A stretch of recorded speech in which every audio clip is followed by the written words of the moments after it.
सद्बुद्धि, सन्मार्ग और कार्य का संकल्प देना, अडिग रहे विश्वास तुम पर, ऐसा अंतः कर देना, मेरे हृदय में आने में तुम्हें कोई संकोच न हो। हे गुरुदेव, मुझे नज़रों से दूर कभी न होने देना। हे गुरुदेव, मुझे नज़रों से दूर कभी न होने देना। नमस्कार। गायत्री चिंतन धारा के इस सतत प्रवाह में आपका सभी का स्वागत है। मित्रों, ये जो प्रार्थना भी की गई, ये प्रार्थना आपको बीच में खुद भी करनी पड़ेगी। ये आज 2 बार होने वाली। आज का टॉपिक ही ऐसा है। तो एक बात आप जान लीजिए कि ये जो ब्रह्मांड है पूरा, इस ब्रह्मांड में केवल और केवल ईश्वर ही है। ईश्वर है और इसकी शक्तियाँ हैं। तुम और हम और इतने ग्रह और इतने प्राणियाँ और ये जो कुछ भी है, ये सारा एक ऑटोमेटिक सिस्टम है जो ऊर्जाओं के आधार पर चलता है। 5 तत्वों से बना शरीर, 5 तत्वों से बना ब्रह्मांड है ना, चेतना के द्वारा चलता है। और ये पूरा ऐसा गणित है, पूरी ऑटोनोमस बॉडी है, स्वेच्छा। कोई किसी के पीछे कर्मफल नोट करने के लिए डायरी लेके नहीं चलता, कोई किसी को कर्मों की सजा देने के लिए नहीं आता, कुछ नहीं होता। ये केवल ऊर्जाओं का, सकारात्मक और नकारात्मक ऊर्जाओं का, चेतना का, बस उसी का खेल है। तो हम इसको समझने की कोशिश करेंगे। एक बात हर व्यक्ति को सदा स्मरण रखनी चाहिए, अपने आप से बार बार ये बात कहते रहनी चाहिए कि ये संसार ईश्वर ने बनाया है। उसने मुझे मनुष्य बनाकर, है ना, इस देवभूमि भारत में जन्म दिया है। ईश्वर के विधि विधान से देवभूमि भारत में हमारा जन्म हुआ है, तो इससे बड़ा सौभाग्य और क्या हो सकता है। पढ़ने का, कुछ सीखने का अवसर दिया मनुष्य जन्म दे करके। पशु जन्म भी दे सकता था, क्या सीखते उसमें। मनुष्य जन्म दिया, सीखने के लिए दिया, पढ़ाई के लिए दिया, समझने के लिए दिया, है ना, साधना के लिए दिया, आत्मोन्नति के लिए दिया। पढ़ाई कम ज़्यादा हुई वो मेरी वजह से, उसने मुझे मौका दिया कि पढ़ो। अगर मैं नहीं पढ़ पाया तो ये मेरी वजह से। उसने मेरा विवाह कराया, वो तो सब ठीक ही कराना चाहता है मेरे लिए। आय का अवसर दिया, पढ़ाई दिया, हमारे विवाह करा दिया। ये इस बात का प्रूफ है कि वो कल्याणकारी है और सारी बॉडी ऑटोनोमस है। परंतु पति का चुनाव या पत्नी का चुनाव, ये तो मैंने अपनी मर्जी से किया। विवाह उसने करा दिया, लेकिन पति पत्नी का चुनाव मैंने अपनी मर्जी से किया। नहीं, ये लड़की मोटी है, इससे शादी नहीं करूँगा। नहीं, ये आदमी कैसा दिखता है, इससे शादी। कौन बोला ये लड़का लड़की खुद ही बोलते हैं ना, वही उसी ढंग से तो चुनाव करते हैं। कितना कमाई है, कैसी शक्ल है, क्या है। विवाह का अवसर उसने दिया, लेकिन चुनाव हमारा था।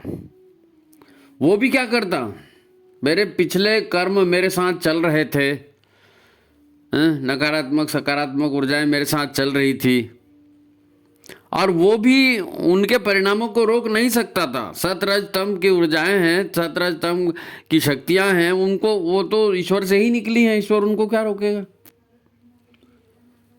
वो उसी के विधान पर काम करती हैं।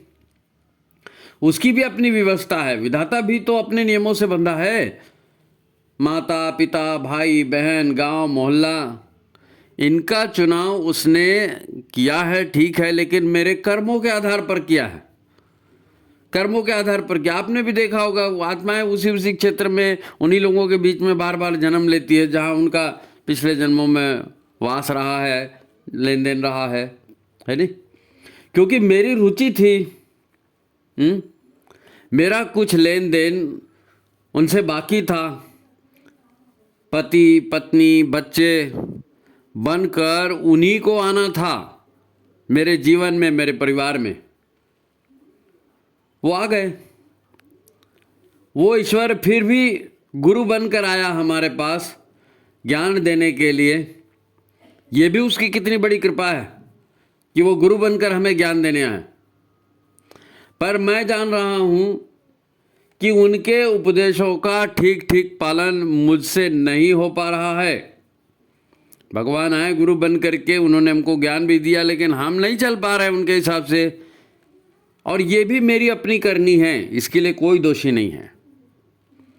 अब तक मुझे यही लग रहा था कि मुझे किसी की ज़रूरत नहीं है, मैं अपनी तकदीर खुद बना लूँगा, पर मुझसे ऐसा नहीं हो पाया, नहीं हो पाया। हर देवी देवता ने कष्ट सहे हैं, मुझे भी कष्ट हो रहा है, मिल रहा है। यह इतिहास है, कर्मों का विज्ञान है, ऊर्जाओं का खेल है, भावनाओं का खेल है, संवेदनाओं का खेल है। उनके लिए भी और मेरे लिए भी। उनके लिए मतलब जिनसे मुझको प्रॉब्लम है, उनके लिए भी ये संवेदनाओं का, ऊर्जाओं का खेल है। मेरे लिए भी ये संवेदनाओं का, ऊर्जाओं का खेल है। और ये खेल यही निपटना था इसी जीवन में। अब तो यही प्रार्थना है, सद्बुद्धि, सन्मार्ग और कार्य का अवसर देना। ईश्वर से प्रार्थना करें। मैंने कहा ना, दोबारा प्रार्थना करनी पड़ेगी। तो जितने भी लोग मुसीबत में हैं, अब वो उनके पास में गुरु से और भगवान से प्रार्थना के सिवा और क्या है बताइए। तो प्रार्थना करें, सद्बुद्धि, सन्मार्ग और कार्य का संकल्प देना, अडिग रहे विश्वास तुम पर, ऐसा अंत कर देना मेरे हृदय में आने में तुम्हें कोई संकोच न हो। हे गुरुदेव, मुझे नज़रों से दूर कभी न होने देना। हे गुरुदेव, मुझे नज़रों से दूर कभी न होने देना। गुरु ही तारणहार है, ईश्वर ही गुरु के माध्यम से आया है, ज्ञान दे रहा है। हम मानते नहीं मानते, ये हमारी मर्जी है। देखो, हम और हमारे जैसे अनेकों मनुष्य हैं, हम सब अपनी, है ना, अपने अपने जीवन को जी रहे हैं। हम सब का जीवन आपस में जुड़ा हुआ है, इंटरकनेक्टेड है।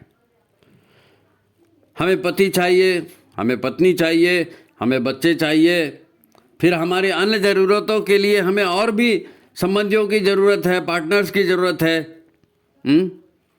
अब हर किसी का अपना शरीर है, हर किसी का अपना अस्तित्व है, अपनी ज़रूरतें होती हैं सबकी। इसीलिए आपस में लेन देन भी चलते रहता है। और ये लेन देन कल्याणकारी है, ये लेन देन कल्याणकारी है। लेन देन भले ही ठोस वस्तुओं का होता हो, पर ये हमारा मन है ना, जो कभी इस चीज़ को अच्छा मान लेता है तो कभी बुरा भी मान लेता है। अपने भोगों के स्वार्थ के लिए, है ना, अपने भोगों के स्वार्थ के लिए, भोग बड़े प्रिय होते हैं ना, तो अपने भोगों के स्वार्थ के लिए अन्याय और बेईमानी भी हम कर देते हैं। अन्याय और बेईमानी भी हम कर देते हैं, और हमको आभास भी नहीं होता कि हम अन्याय कर रहे हैं। अरे चलो यार, चलता है, इतना तो सब करते हैं। ये तर्क है, क्योंकि भोगों में जो रस होता है ना, उसका एक अपना अलग नशा होता है। भोगों में जो रस होता है उसका अपना एक अलग नशा होता है। मुझको मिल रहा है, मुझे मज़ा आ रहा है, मेरा अधिकार चल रहा है, सब मेरी सुन रहे हैं, सब मुझको माला पहना रहे हैं, सब मेरा सम्मान कर रहे हैं। इससे अहंकार प्रसन्न होता है, मन प्रसन्न होता है। तो न्याय अन्याय, उचित अनुचित, नैतिक अनैतिक कुछ भी नहीं सूझता, कुछ भी नहीं सूझता, क्योंकि एक प्रकार का नशा होता है। मजा आ रहा है ना, तो फिर कहाँ इधर उधर देखेगा आदमी? नहीं सूझता भाई, नहीं सूझता। काम, क्रोध, लोभ, मोह, ईर्ष्या, द्वेष, छल, कपट, षड्यंत्र, ये सब एकदम जरूरी अनुभव होते हैं, एकदम जरूरी अनुभव होते हैं। काम, अरे मौका मिला है, कर ही डालो। क्रोध, अरे तेरे को तो मैं सबक सिखा दूंगा। लोभ, अरे इससे अच्छा मौका क्या मिलेगा, प्रॉपर्टी है, कब्जा कर लो। ओ मेरी बेटी, ओ मेरा पति, ओ मेरी पत्नी, ओ मेरी प्रेमिका, ओ मेरा। मोह, धन संपत्ति से। फिर ईर्ष्या है। ईर्ष्या तो छुपाए नहीं छुपती, किसी को देखा अंदर जलन चालू हुई तो किसी न किसी को बोलेंगे, उसको बुरा लग गया तो उसको गार्ड बांध के रखेंगे, ठहर जा रे, तेरे को तो मैं सबक सिखाऊंगा। द्वेष, छल, कपट, षड्यंत्र, ये सब आदमी पूरे होशो हवास में करता है, स्वेच्छा से करता है, क्योंकि इसमें रस आता है, क्योंकि इसमें रस आता है। वो खुजली वाला कुत्ता देखा है ना, पूरे बाल झड़ जाते हैं, शरीर पे घाव हो जाते हैं, लेकिन कुत्ता अपने मुंह से खुद अपने उस घाव को चापते रहता है, काटते रहता है, अच्छा लगता है उसको उसी में। तो हम भी ये सब इन सारी ऊर्जाओं को, इन सारे कामों को, भोगों को हम स्वेच्छा से उसमें रस ले लेकर करते हैं और हमको वो जरूरी अनुभव होता है। तभी तो संसार में सब लोग सहर्ष, है ना, एक ही जैसे आवेग में, एक प्रकार के नशे में ग्रस्त होकर के सब यही काम तो कर रहे हैं, सब यही काम कर रहे हैं। काम, क्रोध, लोभ, मोह, ईर्ष्या, द्वेष, छल, कपट, सब यही कर रहे हैं। खूब मजा आ रहा है और उसका एक नशा है, कुछ सूझ थोड़ी रहा है, कुछ नहीं सूझ रहा है। सब लोग समय बीत जाने पर जब काम हो जाता है ना, आवेग चला जाता है, तब सोचते हैं कि ओ ये मेरे से क्या हो गया, ये मैंने क्या कर दिया। वो लेकिन जब घटना होते रहती तो कर देते हैं, वो घटना रुकती नहीं है, वो तो आवेग है, वो तो नशा है, वो तो हो गया। बाद में सोचते हैं कि वो मैंने ये क्या कर दिया। फिर कई लोग सॉरी बोलेंगे, कई लोग माफ़ी मांगेंगे, फिर कई ज़्यादा धार्मिक टाइप के होंगे तो वो भी प्रायश्चित भी करेंगे, भगवान मेरे से गलती हो गई, मैंने कुत्ते को मार डाला, मैंने वो गाड़ी चला दी उसके ऊपर या उसका नुकसान कर दिया, भगवान सॉरी माफ़ कर। ये सब, हालांकि ये माफ़ी मांगने वाले, सॉरी बोलने वाले बहुत कम होते हैं। नहीं तो लोग क्या बोलते हैं, अरे कहाँ लगा है? जो पीड़ित पक्ष होता है ना, वही न्याय मांगता है। आज जितने भी लोगों के पत्र आते हैं, हम दुखी हैं, हम त्रस्त हैं, हम परेशान हैं, कोई हमको ये पत्र थोड़ी डालता है कि हम बहुत खुशी हैं और हमको बड़ा मज़ा आ रहा है, नमस्ते, बहुत बढ़िया मज़ा ला रहा है, हमको कोई नहीं डालता। सब यही कहते हैं कि हम इससे परेशान हैं, उससे परेशान हैं, पति ऐसा करता है, पत्नी ऐसी करती है, बच्चा ऐसा करता है, उसको ये हो गया, उसको ये हो गया, उसने मेरा हक छीन लिया, हे भगवान ये कब ठीक होगा, हे भगवान इसको ठीक कर दो। जो पीड़ित होता है वही न्याय मांगने की कोशिश करता है। ये द्वेष, ये प्रतिशोध कभी कभी लंबे समय तक चलते रहता है। वो तो जो अच्छे होते हैं वो माफ़ी मांगते हैं ना, जो अच्छे होते हैं वो माफ़ी मांग लेते हैं, प्रायश्चित कर लेते हैं, पर जो जिनके नकारात्मकता ज़्यादा होती है, पीड़ा ज़्यादा होती है, नकारात्मकता ज़्यादा होती है, तो वो फिर माफ़ी थोड़ी मांगते हैं। बेईमान कभी ध्यान नहीं देता कि मैंने कितना अत्याचार किया, है नहीं। और द्वेष, ये जो चला जाता है, जिसको तकलीफ होती है, वो द्वेष प्रतिशोध लंबे समय तक चलाता है फिर, है ना। इस प्रकार मनुष्य का जीवन जो है ना, कई प्रकार की अच्छी बुरी खट्टी मीठी घटनाओं का एक श्रृंखला है, अच्छी मीठी खट्टी बुरी घटनाओं का। किसने कितने बार पानी पिया, किसने कितने बार खाना खाया, कोई कितने बार सो गया, ऐसा कोई याद रखता है क्या? कुछ नहीं, घटनाओं को याद रखते हैं। तो जीवन इन्हीं सुख दुख की घटनाओं की एक झलक है। यही तो घटनाएं होती हैं हमें और जीवन खत्म हो जाता है। कहानी बन जाता है जीवन। अनेक लोग राग और द्वेष से के संबंध की वजह से हमारे पास आते हैं, परिवार में जुड़ते हैं, गांव में आते हैं, बिजनेस में आते हैं, मित्र बनकर आते हैं, दोस्त बनकर आते हैं। बहुत सारे लोग, है ना, जिनके मन में राग और द्वेष का संबंध अब बन जाते हैं, संबंधी बन जाते हैं। क्रिया की प्रतिक्रिया का विधान है, लेकिन प्रतिक्रिया कभी होती है, कभी नहीं भी होती है। पर भावनाओं के संस्कार ऊर्जा के रूप में जरूर हमारे मन से चिपक जाते हैं। भावनाओं के संस्कार, क्योंकि भावना क्या है? विचारों पर ऊर्जा, विचारों पर ऊर्जा चिपक गई, भाव बन गया, यानी ऊर्जा तो जानते हैं कभी नष्ट नहीं होती है, तो भौतिक संसार में भी लागू होता है और आध्यात्मिक संसार में भी लागू होता है। कर्मों की ऊर्जा, संस्कारों की ऊर्जा ये ऐसे खत्म नहीं होती, ये फलित होगी। ऊर्जा नष्ट नहीं होती, रूपांतरण इसका होता है। तो फलित होना यानी रूपांतरण, यानी परंतु भावनाओं के संस्कार ऊर्जा के रूप में हमारे से चिपके रहते हैं। दिमाग भूल जाता है कि हमने ये काम किया, शरीर छूट जाता है, मर जाता है आदमी, फिर भी इन व्यवहारों की सकारात्मक या नकारात्मक ऊर्जा हमारे मन के साथ, मन का विषय है ना ये, तो ये मन जो है, अब शरीर छूट गया तो मन बुद्धि चित्त अहंकार बाहर चला गया, तो मन इन सब को लेकर के अगले शरीर में चला गया। अब नए शरीर में नया मस्तिष्क बन गया, नया मस्तिष्क बन गया, तो पुराना लेन देन फिर याद नहीं रहा ना, पुरानी स्मृति गायब हो गई। ये दिक्कत है कि पुरानी स्मृति गायब हो गई है। हमें भी संसार में यही बताया जाता है कि अरे वाह बचा हुआ है, हो, जीवन की शुरुआत है। देखो तुम्हारा नाम ये है, ये तुम्हारे माता पिता हैं, ये तुम्हारा धर्म है, ये तुम्हारी जाति है, तुम लड़का हो, तुम लड़की हो, ये तुम्हारे काका हैं, ये तुम्हारे चाचा हैं, ये तुम्हारी गाड़ी है, ये तुम सारी चीज़ें लोग हमको बता देते हैं और बता बता के हमारे में भर देते हैं और हम उसी को याद रखते हैं कि अच्छा ठीक है, क्योंकि पिछली यादें भूल गए ना आप। पिछले जन्म में मेरा कौन भाई था, कौन पत्नी थी, कौन पति था, कोई बात वो याद रहता है कि नहीं? वो तो शरीर के साथ संबंध खत्म। मन जरूर उसकी ऊर्जा उसके संस्कारों को लेकर के आया है, क्योंकि वो जीवात्मा का विषय हो गया है। जन्म से मृत्यु तक तुम्हें कुछ वर्ष मिले हैं, जन्म से मृत्यु तक कुछ वर्ष मिले हैं, तो मरने के पहले जो भी करना है सब कर डालो। तो हम अपने जीवन की योजना अपनी अधूरी जानकारी के आधार पर बनाते हैं। अधूरी जानकारी मतलब अब पिछले जन्म का तो कुछ याद है नहीं, आत्मा परमात्मा कुछ याद है नहीं, तो जो लोगों को देखा हमको इसके जैसा बनना है, हमको इसके जैसा बनना है, बस वैसी योजना बना लेते हैं और क्या।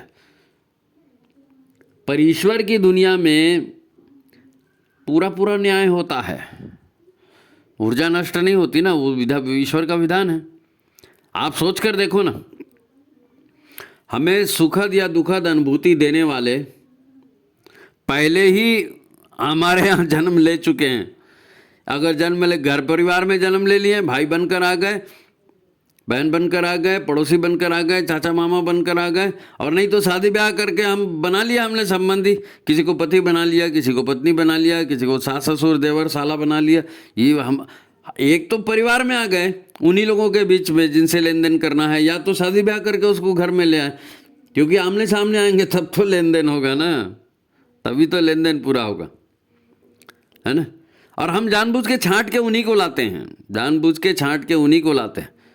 मिलने पर हमें लगता है कि वाह मैं कितना होशियार हूँ, मैंने ये पा लिया, मैंने वो पा लिया, मैंने ऐसा कर लिया, मेरी पत्नी इतनी सुंदर हो गई, मेरे पति को इतनी तनख्वाह मिलती है।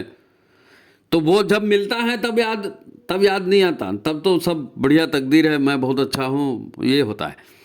जब कोई छीन लेता है, जब कोई अत्याचार करने लगता है, तब फिर वो बैरी जान पड़ता है, ओ दुश्मनी, ओ अब मनुष्य जन्म लिया है तो बातों का मूल समझे बिना आप मनुष्य जीवन की समस्याओं का समाधान कैसे कर सकेंगे? दैही, भौतिक और दैविक तीन तरह की समस्याएं आती हैं ना, समाधान कैसे करेंगे? देह के बारे में मालूम है, समाज के बारे में भी चलो मालूम है, दैविक के बारे में तो नहीं मालूम ना। दुख तकलीफों में एक अच्छी बात यह है कि कुछ पल के लिए ही क्यों ना हो, कुछ पल के लिए ही क्यों ना हो, जब व्यक्ति को दुख मिलता है ना तो उसकी चेतना जागृत होती है, ठोकर लगने पर उसको होश आता है और बात को समझने का वो प्रयत्न करता है कि मेरे साथ ऐसा क्यों हो गया। थोड़ी देर के लिए होश आता है, थोड़ी देर वो सोचता है। जिसका होश जितने लंबे समय तक कायम रहता है वो उतने फायदे में होता है, लेकिन फिर वही आदमी है सहला देता है, फिर वही धंधा उसका चालू हो जाता है, तो फिर ठोकर खाता है कहीं ना कहीं जाके। जो व्यक्ति अपने को मिली ठोकरों से जागृत हो गया और उसने सत्य की खोज प्रारंभ कर दी कि मैं कौन हूँ, मेरा जीवन क्या है, इसने ऐसा क्यों किया, उसने ऐसा क्यों किया, लोग ऐसा क्यों करते हैं, ग्रंथों में ऐसा क्या लिखा है, गुरु ने हमको क्या बताया है, खोज उसने शुरू कर दिया, तो फिर उसको जीवन का सार मिलेगा, उसको सब कार्य और कारण का सारा संबंध समझ में आएगा। लेकिन जिसके ऊपर तमस हावी है, अज्ञान और अहंकार हावी है, अज्ञान और अहंकार हावी है, वो सदा दूसरों को दोष देते रहेगा, उसने मेरा ऐसा कर दिया, उसकी वजह से ऐसा हो गया। अरे उसको क्या पड़ी है, वो क्यों तुम्हारा बुरा करने जाएगा भाई? नहीं साहब उसने कर दिया, अच्छा फिर आप क्या करेंगे? आप प्रतिक्रिया देंगे, प्रतिशोध, मैं तुमको छोड़ूंगा नहीं। दुर्बुद्धि के चलते वो स्वयं को कर्ता मान लेता है। जिसके पास तमस ज़्यादा होता है ना, जो लोगों की दोष देखता है कि उसकी वजह से मेरा, उसकी वजह से नहीं, तुम्हारी वजह से तुम्हारा, लेकिन तुमने मान लिया कि उसकी वजह से, तुमने मान लिया तो फिर आप, उसने आपके ऊपर अत्याचार किया, आप उसके ऊपर बहाना ढूंढो। उसने पुलिस में कंप्लेंट किया, आप थाने में जाओ, उसने कुछ किया, आप नेता को पकड़ो, फलाने को करो, ये चलते रहेगी चक्री, ताना बाना षड्यंत्र बड़यंत्र। दुर्बुद्धि के चलते हम स्वयं को कर्ता मान लेते हैं, हम स्वयं कर्ता नहीं है। यही तो शुरू में कहा गया कि आप ईश्वर को कर्ता मानकर चलिए, ईश्वर के नियम के अनुसार संसार चल रहा है, तुम कर्ता नहीं हो, तुम तो कर्म कर डाले, उसके फल भोग रहे हो भाई, कर्ता तुम थोड़ी हो। नीति का अर्थ, ऐसे लोग जो है ना अनर्थ निकालना शुरू कर देते हैं, नीति के बातों का भी अनर्थ निकालना शुरू। आपने सुना होगा लोग यही कहते हैं कि ओ दुष्ट और चालू लोगों को सारी सुख सुविधाएं मिल जाती हैं, आजकल चालू होना बहुत ज़रूरी है, थोड़ा बहुत लेफ्ट राइट करना पड़ता है, थोड़ा बहुत धोखाधड़ी करनी पड़ती है, थोड़ा बहुत झूठ बोलना पड़ता है, यही तो सब सिखा रहे हैं ना आजकल। लोग कहते हैं सच्चा ब्राह्मण है ना, ईमानदार है, दरिद्र ही रहेगा। जमाना अच्छाई का नहीं है, भोले भाले और ईमानदार लोग ज़्यादा दुख पाते हैं, कहते हैं ना लोग, ऐसा लोग कहते हैं। और ये इस बात का सबूत है, उनके अज्ञान का सबूत है। यही माया है, यही माया है। जो गलत है उसको सही बता रहा है, जो सही है उसको गलत बता रहा है, यही तो माया है।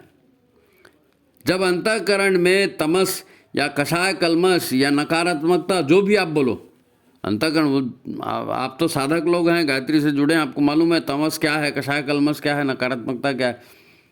तो इनके संस्कार बड़े प्रबल होते हैं, तो जब तक फिर वो कटते भी नहीं ना, आदमी फिर बदला लेने में बढ़ जाता है नहीं। तो ऐसे में क्या होता है, वो बोलते हैं ना पाप का घड़ा, तो पाप का घड़ा जब तक नहीं भर जाता तब तक आदमी वो रास्ता छोड़ता ही नहीं,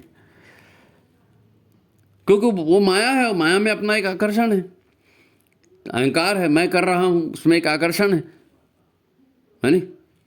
तो फिर आदमी दुष्कर्म करते ही जाता है, दुष्कर्म करते ही जाता है, क्योंकि वो माया के बस में आ गया, छल कपट के जो है उसी को उसने सिद्धांत मान लिया, अपने आप को कर्ता मान लिया, तो वो करते रहेगा फिर वैसी।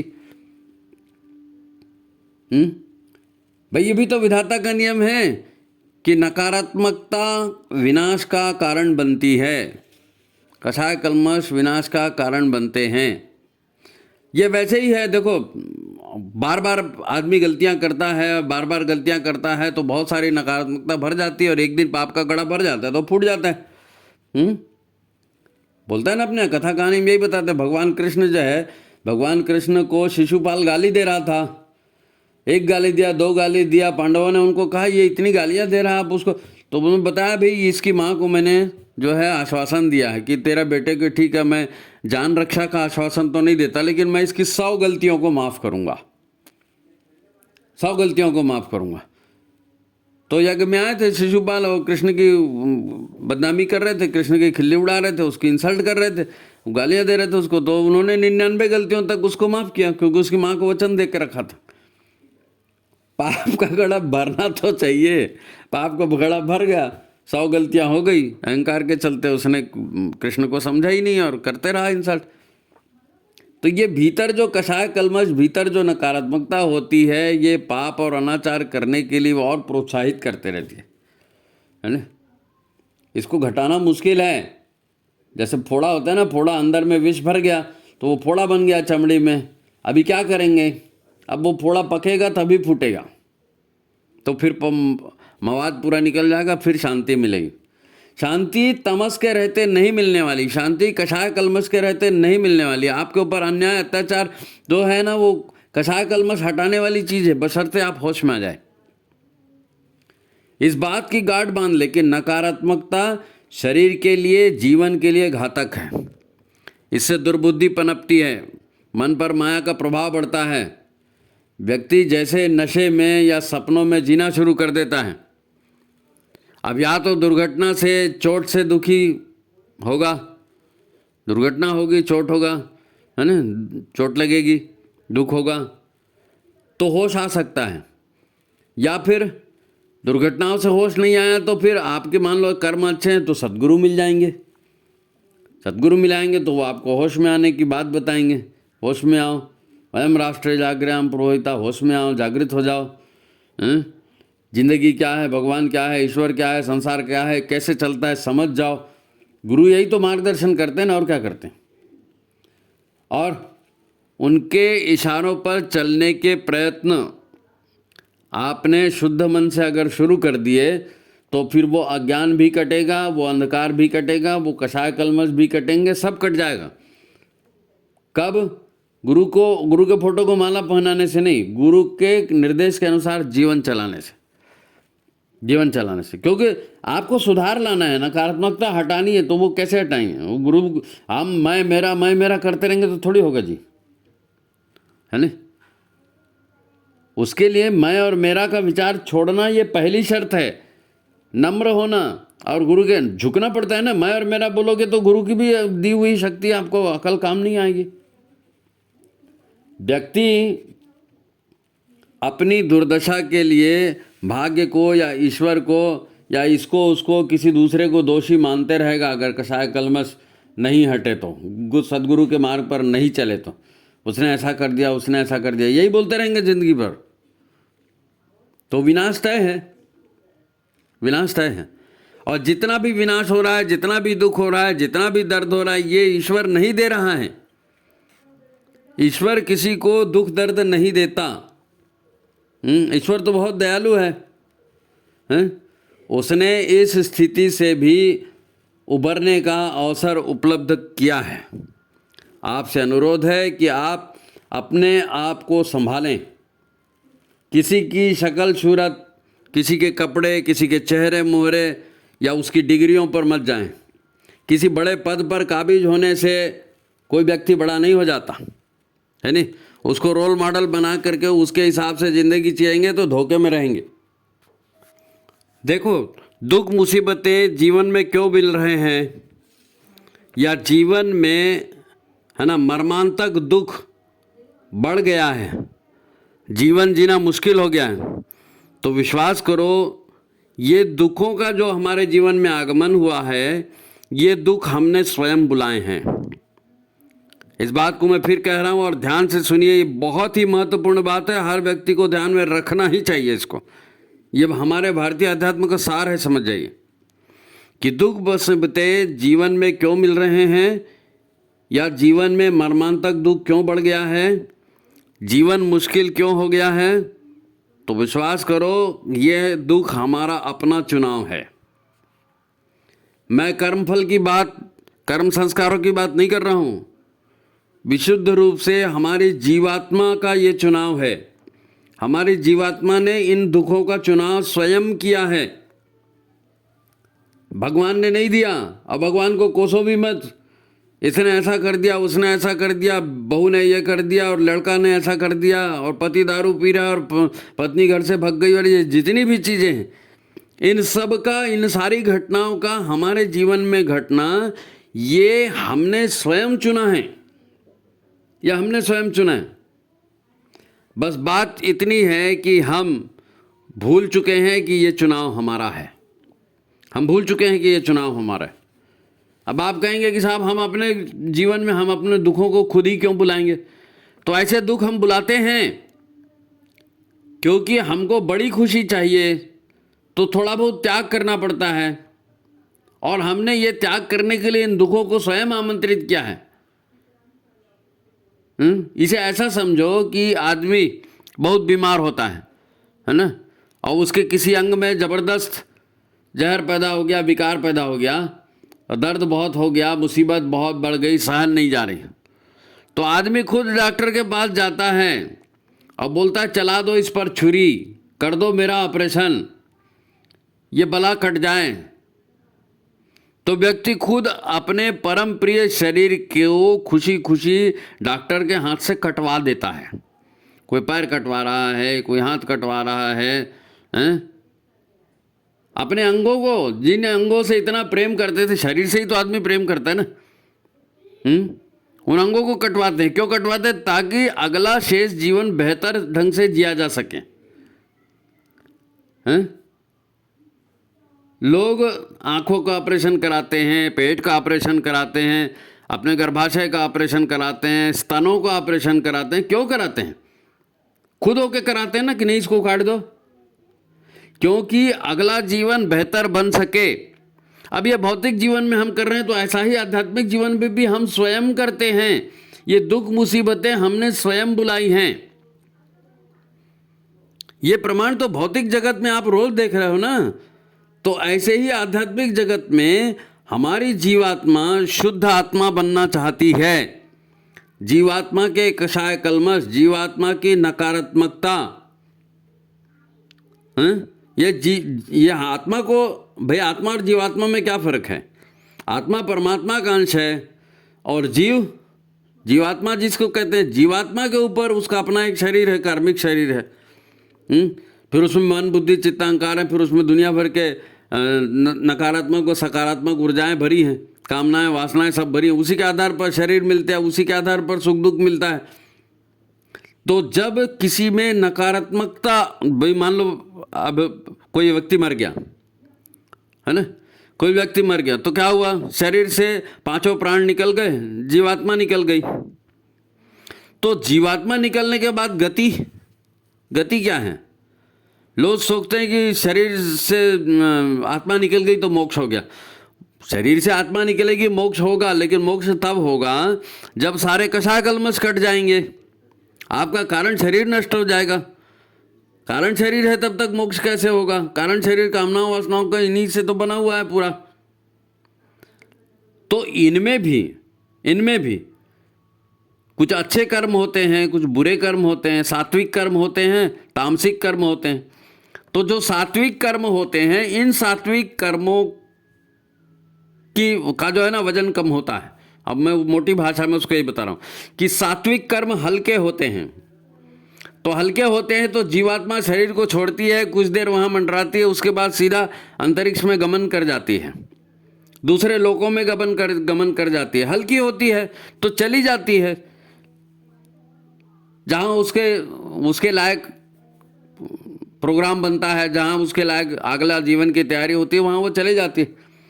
लेकिन जब तमस ज़्यादा है, जब कषाय कल्मश ज़्यादा है, जब मेरा तेरा ज़्यादा है, जब अहंकार प्रतिशोध फलाना ठिकाना जितनी पाशविकता है वो ज़्यादा होती है, तो नकारात्मकता भारी होती है।